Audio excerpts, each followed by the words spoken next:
அண்மைச் செய்தி பெரம்பலூரில் ரவுடி கொட்டுராஜா என்கவுண்டரில் கொல்லப்பட்டது குறித்து தகவல்கள் வெளியாகி இருக்கிறது. என்ன நடந்தது என்பது தொடர்பான தகவல்கள் தற்போது வெளியாகி இருக்கிறது.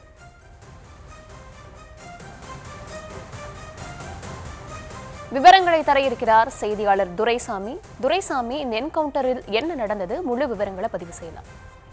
தர்ஷினி, மதுரை மாவட்டத்தை சார்ந்த காளி என்கின்ற வெள்ளக்காளி மதுரை மாவட்டத்தின் பிரபல ரவுடியாக இருக்கிறார். இவர் மீது பல்வேறு குற்ற வழக்குகள் இருந்து வரும் நிலையில் திண்டுக்கல் சப்ஜெயிலில் இருந்து கடந்த 24ஆம் தேதி சென்னை புழல் சிறைக்கு மாற்றுவதற்காக ஆயுதமேந்திய சென்னை பெருநகர் ஆயுதப்படை காவலர்கள் அழைத்து வந்தனர்.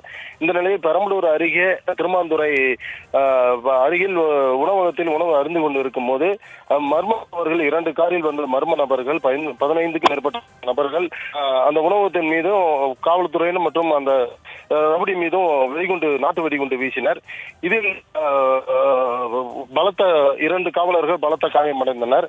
இந்த சம்பவம் போலீசார் வழக்கு பதிவு செய்தனர். 5 தனிப்படைகள் அமைத்து சம்பந்தப்பட்ட குற்றவாளிகளை தேடி வந்த நிலையில் தற்பொழுது அந்த சம்பவத்தை தொடர்புடைய ஒருவரை போலீசார் என்கவுண்டர் செய்துள்ளனர். அதே சுற்றி இந்த பகுதியில் இருப்பதாக குற்றவாளிகள் பதுங்கியிருப்பதாக தகவல் கிடைத்ததின் பேரில் சம்பவ இடத்திற்கு அருகில்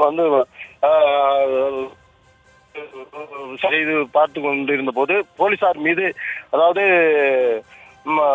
ரவுடி கொட்டுராஜா என்கின்ற அழகராஜா என்பவரை மங்களமேடு போலீசார் திருமாந்துறை வனப்பகுதியில் கைது நாட்டு வெடிகுன்றை பறிமுதல் செய்த போது மறைத்து வைத்திருந்த நாட்டு வெடிகுன்று போலீசார் மீது வீச முயன்றதாக கூறப்படுகிறது. இந்த சம்பவ இடத்துல போலீசார் தற்காப்புக்காக ரவுடி அழகராஜாவை சுட்டனர்.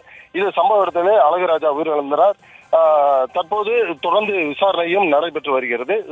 இதில் பலத்த காயமடைந்த காவலர் சங்கர் என்பவர் அரசு தலைமை மருத்துவமனையில் சிகிச்சை பெற்று வருகிறார்.